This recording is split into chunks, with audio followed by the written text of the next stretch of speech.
So, old guys, especially veterans, are also fed up with the VA, and you're stuck on your past decision letters and what they say. The decision letters are very personal because they address you, and especially when it's a denial. How else are you going to take them other than personally? Really, right? So it's like, you suck. We're not going to service connect this for you. We're not going to increase this for you. And then they'll throw in some law, and you won't understand it, or you might be so pissed off at that point you don't care, and you quit. And I've done all that, so I understand all these emotions and stuff. So the more that I'm talking to guys, um, I the common theme that I'm hearing is, I have bad feet. They're getting worse. I have a bad back. It's getting worse. I've got bad knees. Like, why can't these guys see what I see? Like, I was a damn paratrooper. Of course my back's bad and my knees are bad. They just don't see it. And they don't care. That has a lot to do with it as well. And this is really it. Um, Orthopedic conditions are not easy VA claims to win for old guys. They're not, and I don't want to leave the women out. Hey, do we got any women in the house? I forget. I say guys a lot, and I do talk to a lot of guys, but love our female veterans as well, obviously. So little shout out. Sorry, I do leave you out though. Um, so you're stuck with this orthopedic condition, and it makes sense when you are living in pain. You're going to have pain in different parts of your body. You might have mental health kind of pain. You might have gut pain, IBS pain, but the pain that's bothering you the most is going to be the thing that dominates your life the most. Your back, or your knees, or your feet, right? And if you have all three of them, the one that hurts the most is the one, and that changes. Your lower back, maybe you're getting some treatment for it. The only treatment I found, by the way, for a lower back that actually uh, helps with the radiculopathy. That's the radiating pain that goes down the back through your butt, down the back of your leg. For me, it's my left leg, and it goes into my calf and just burns. It's called radiculopathy. Um, I get something called a caudal epidural. It's a shot they put in your back, and it pulls the pain. It's weird. Pulls that nerve pain out of your leg, and then I'm just left with the back pain. But like you'll do treatment, whatever it is. You might get some shots in your feet, or you get your feet taped up, and your plantar fasciitis gets dialed in a little bit better, and then your brain just goes, okay, cool, now it's hurting. So it's just, that's the way the pain works in my body. So I totally understand it. Feet, neck, back are my primary things. Whatever's hurting me the most that day, at that moment, that's what I'm focused on, and I obsess over it. So there's a cap on these orthopedic conditions. They only go so high, and you don't understand that, because when I talk to you guys, you just don't get it. I don't. I don't. I'm going to try to explain it. So here we go. So you're only going to get so much for your feet, and your back, and your knees. This is grounded in law, and I suggest that you read the law. Not the most fun read, and I'm going to tell you what my process was, and this is what I think my point's going to be.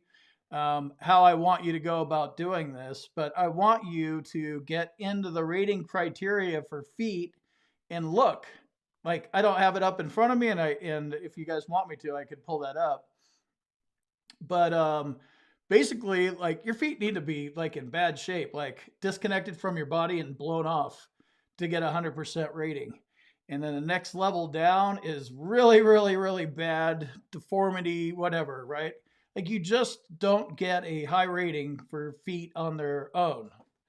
I did end up getting both of my feet service connected, and I got the bilateral factor.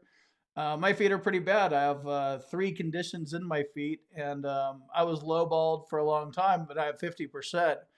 Um, and that is a bitchin' orthopedic rating, 50% for anything on your back, on your feet. So I know that's probably the first thing that you're thinking about is trying to get up out of the 10 or the 20 and try to get up to the higher level. I'm just telling you, it's a hard road. There's easier ways to go, and there's easier VA claims to win for old guys. That's the theme here in the title.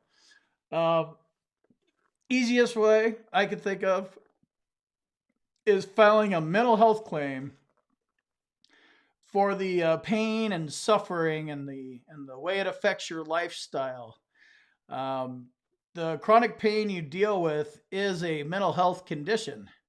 Um, Also, there's depression and there's also anxiety. There's also weight gain. There's a lot of things that happen. And, we all know, like, your body's like, obviously my brain's connected to something else on my body, right? Everything's all connected together. But your brain drives everything. Why do you think Norcos work so good? They go in and tell your body, hey, this guy doesn't have any pain anymore. Oh, by the way, now you're high too. So woohoo. And then you can go do stuff. So all connected. The easiest VA claim old guys can win if you're stuck on an orthopedic condition is filing what's known as a secondary service connection claim for mental health. It will turn your little 10 or 20% problem that you've been having for 40 years. And I'm just going to go out and make a couple assumptions here. This has been, bothering you for a long time. You've been getting some kind of treatment. Yeah, I mean, at some point, you have some kind of track record. If not, get one, get some. If you got discouraged with the VA, hopefully you're on Medicare now, or you got on it or something, and you got a private doctor, or at least you're seeing a chiropractor or acupuncture, or you're doing something for medical evidence. But it's driving you crazy. It's a mental health condition, so that's the easiest way to increase your VA claim for you older guys that have orthopedic conditions, bad backs, knees, feet, you name it, arms, elbows. File a mental health condition. And the average mental health rating is 70%. So I say it's the easiest way to go because I'm taking other factors in. It's an easy argument to make. It's a logical argument. You have your 10% rating for your feet, and I'm not saying don't try to increase that too. Just know that your feet are only gonna go up so high. So you could file a claim for increasing your orthopedic condition, but also at the same time, and more importantly, put the focus on the mental health claim. What do you want? You want to go from 10 to 20, or do you want to go from 10 to possibly 20 and 10 to 70, right? Start getting up there and climbing up that ladder. A mental health claim is easy to win. A lot of it is very subjective in nature. I think that's one of the reasons. It's like you're not going to get challenged on how bad your depression is. I mean, we all know that the veteran suicide rate is like 22 veterans a day. So you're not going to go get a whole lot of resistance when you're talking about, my life sucks and I feel like ending it. I mean, they're going to take that seriously. And that's where you're at, and they can see you're in pain and you really don't care about tomorrow. So it's a subjective thing, or it's a subjective claim, but your story's believable because it's like, all right, well, what do you do on a daily basis? Well, I don't do shit except for be in pain all day long. Haven't worked in 5 years. My wife left me. Got my dog. You can have a dog. Like that's, your dog will put up with you, but everybody else is gone. The whole family's gone. No relationship with your daughter. That ended 20 years ago. So when you're telling this story, it's like, obviously this guy has mental health problems. So that's why I think that mental health claims are the easiest VA claims to win for old guys.